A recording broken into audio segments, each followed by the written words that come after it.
Happy Halloween! And who are we going to talk about from the Kane Chronicles? Anubis. Because Egyptian god of death. Why wouldn't we talk about him in the week of Halloween?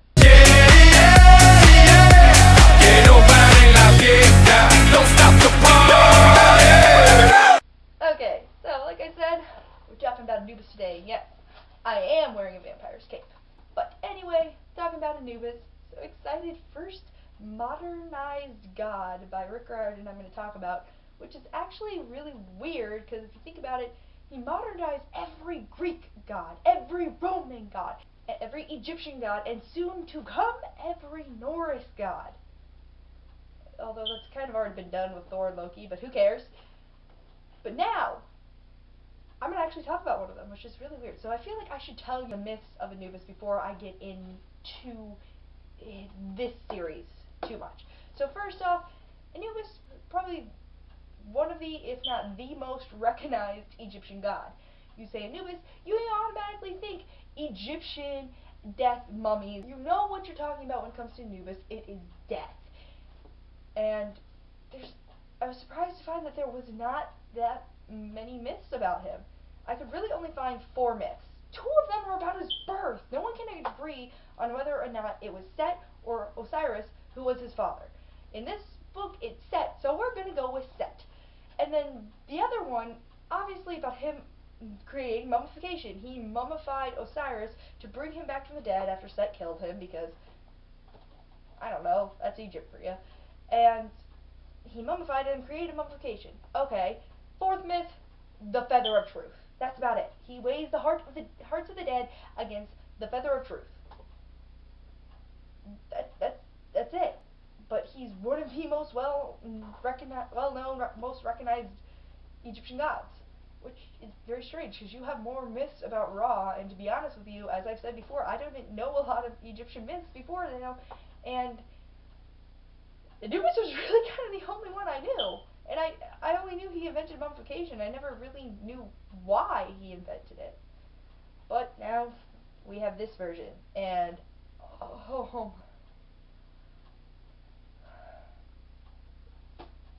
so many facepalm moments. So many facepalm moments.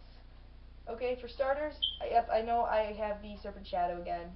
But we first meet Anubis, okay? And the first time you kind of meet Anubis is once in, like, this vision. Like, Sadie looks at the Hall of Ages too long, and even though, you know, the whole do not look at it, she does.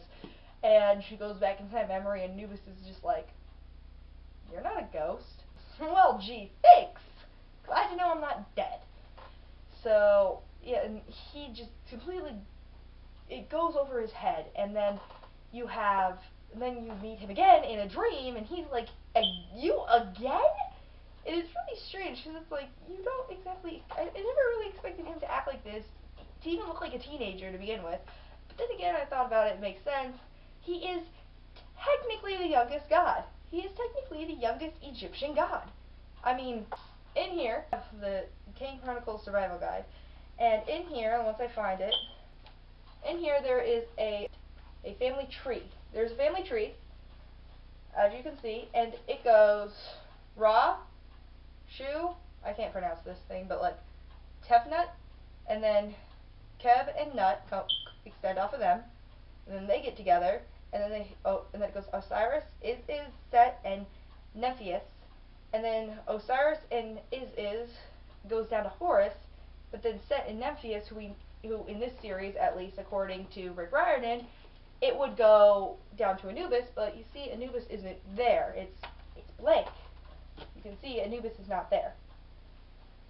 I don't know why he didn't include him. Probably because, again, they could not decide on who his father was, but really that's what he goes with, so I'm surprised he didn't put it in there. But he is technically the youngest Egyptian god, which is strange. And it might be why he has that kind of go-with-the-flow attitude. And that's why he has that go-with, I don't really care kind of attitude. And it also is why he had so many facepalm moments, because the first time they meet him in person, they're like, we need your help. We need the Feather of Truth. Will you give us the Feather of Truth? And he says no. Why? Because he get in trouble. The Egyptian god of death is afraid he's going to get in trouble.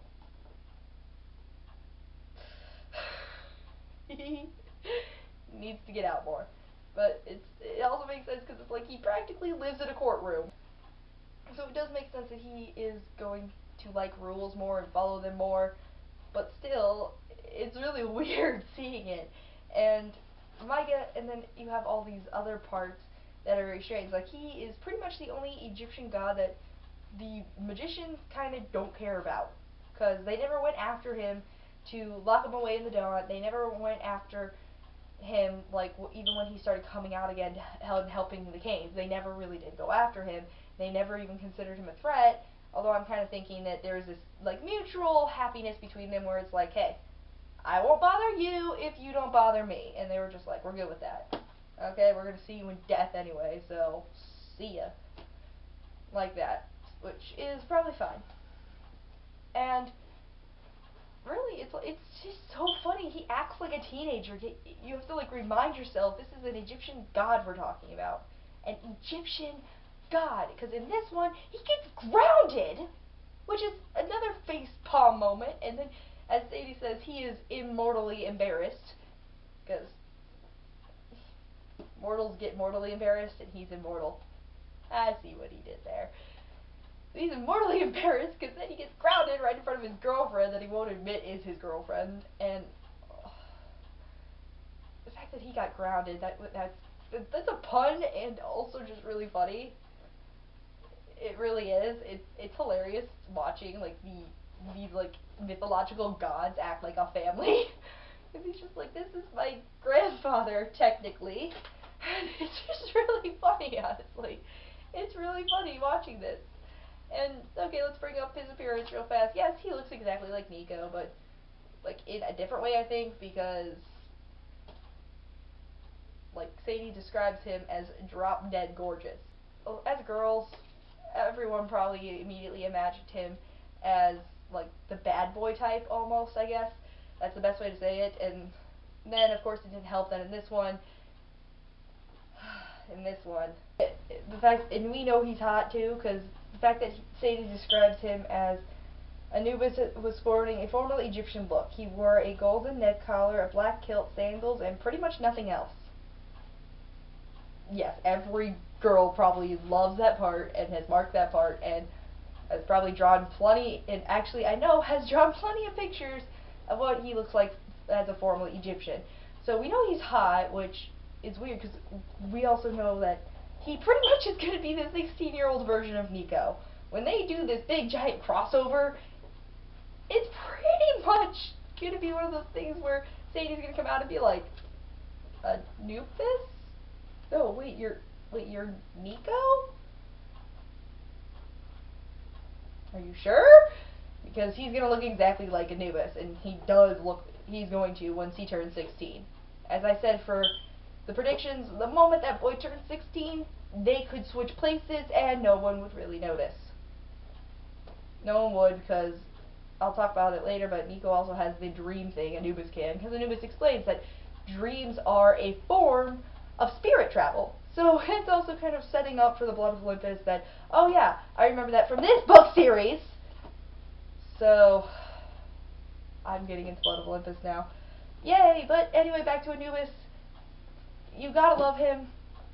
As a side note, I think after he got grounded, he also got yelled at by Aphrodite, because, yeah, he goes to that dance, and it's just like, hello, Sadie, and you're just like, oh, here he comes, except she's in front of Drew, the daughter of Aphrodite, and Drew is like, oh my god, and yes, he is a god, so I do think that he probably got yelled at by Aphrodite after he got grounded, and he's going to have a lot of explaining to do once Drew realizes that he is an Egyptian god.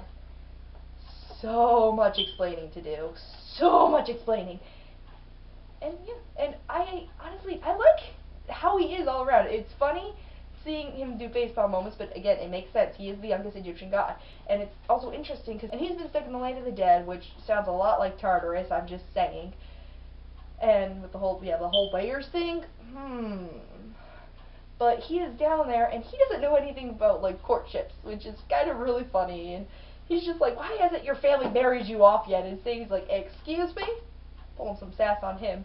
He's lucky he didn't get slapped. There were a couple times where I'm just like, dude, if you were a god, or if you couldn't disappear at that moment, you probably would have gotten slapped. Yes, I'm talking about it in the Throne of Fire. He appears to help Sadie and her friend, and he's just like, step into my territory, and I'm sorry, that's... He has the animal aspect of a dog. I'm sorry, that's funny. And he is just like, I'm going to help you. I can't help you too much because of the whole territory thing and not having a physical form. But, you know, happy birthday. Then he kisses her and it's just like, vanishes. And I'm sorry, if he was not a god, if he could not vanish, he would have gotten slapped. Because you don't just kiss a girl and vanish. You don't. And then Walt and Anubis, I know that he tried to tell her multiple times. I know that Walt tried to tell her multiple times. But the fact that the whole Walt and Anubis deal, one, aw, that's so sweet. He can't leave her. He's gonna, like, take a host for the very first time just for her. That's so sweet. And then at the same time, it's like, you could have told her, you know, maybe right away. Now, maybe they wanted to surprise her. Ew. Sure. Very interesting, but I just... Anyway, I like Anubis as a whole. He's a really fun character. It's really fun seeing, like, this mythological god that doesn't have a lot of myths be such a giant part in this book series. And it's really fun, too, because it's like there's just little jokes placed in there. You know, Sadie talks to Anubis, and then she goes down to the first gnome, and the Ba comes up and is like, what color are Anubis' eyes? And I'm like, you're really going to ask her that? You're really going to ask her what color her boyfriend's eyes are? I mean, come on. Like that. It's really, really interesting, and I think it's fun that he's the only Egyptian god left on Earth. I don't get how that happened. I don't get why that happened, but hey, let's go with it.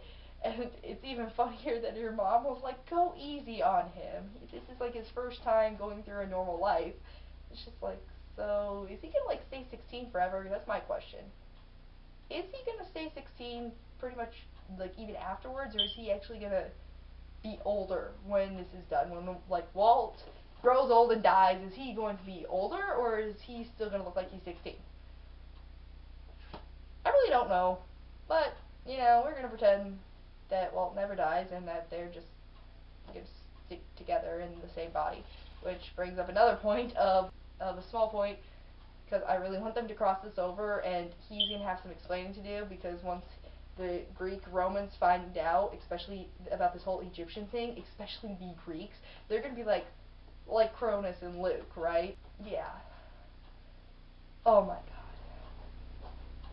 No one recognized that, so I really kind of want that conversation to happen, and then he's gonna have to be like, I don't really know what he would do, but I really want them to cross. I really do, and he's a big part of that, because that's gonna be fun, especially since he's the only Egyptian god left on Earth, technically. So that's really cool and really fun. But anyway, Anubis, I like him as a whole.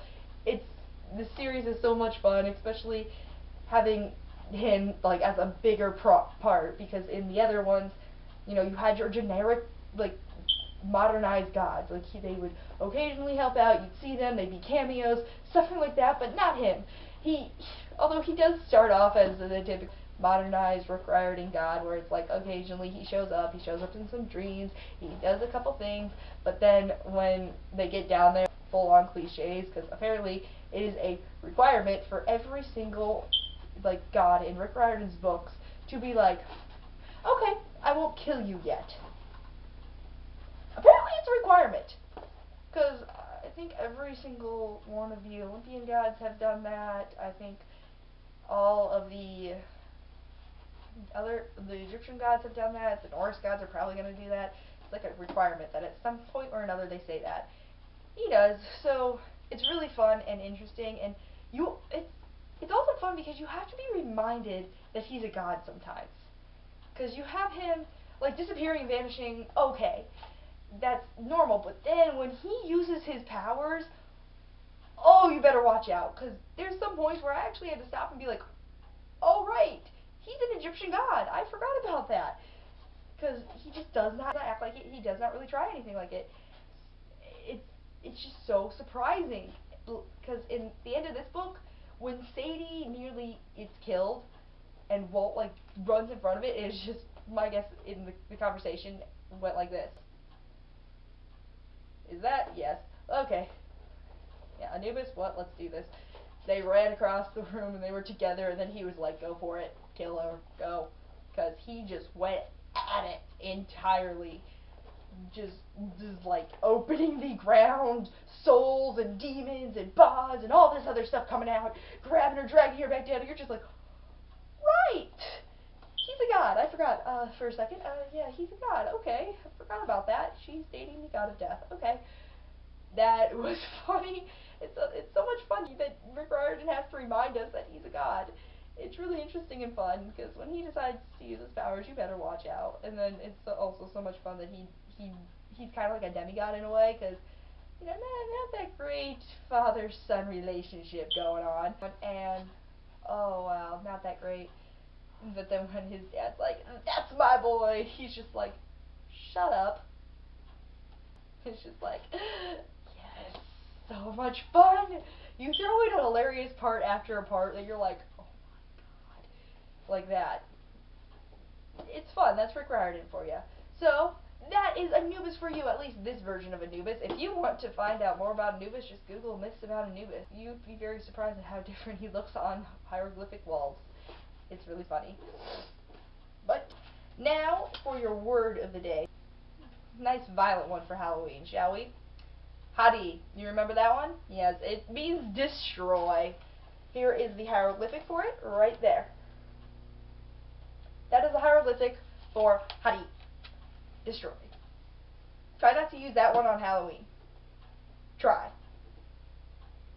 Try. Now for the Rick Riordan tweet of the day. The Rick Riordan tweet of the day goes out to all the fangirls and fanboys. So, somebody tweeted him, you do realize that author is a synonym of murderer.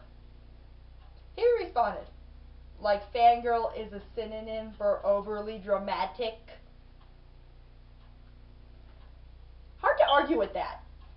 Very, very, very hard to argue with that. And, yeah, Rick Riordan for you, but it is kind of true, in a way. But that's it for this week. Again, happy Halloween. And I'll see you guys next week when we talk about Walt Stone. Because he's hosting Anubis. We gotta talk about him. So thanks for watching. Bye!